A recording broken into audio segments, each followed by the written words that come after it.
Welcome to passions of Saheli.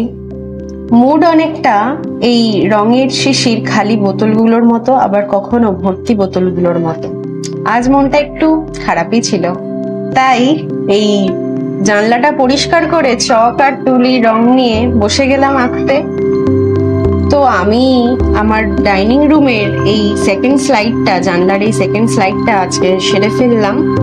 তোমরা অনেকেই আমার উইন্ডো পেন্টিংটাকে খুব উৎসাহিত করেছো, কমেন্টস লাইক করে আমাকে জানিয়েছো পার্সোনালি। তো এই তোমাদের ইন্সপিরেশনে আমি সত্যিই অনেক উৎসাহিত হয়েছি, তাই নিয়ে এলাম আবার আরেকটা উইন্ডো পেন্টিং। তোমরা আমার চ্যানেলটাকে লাইক, কমেন্ট, শেয়ার আর সাবস্ক্রাইব করো। পাশে থেকো passions of Saheli. Thank you.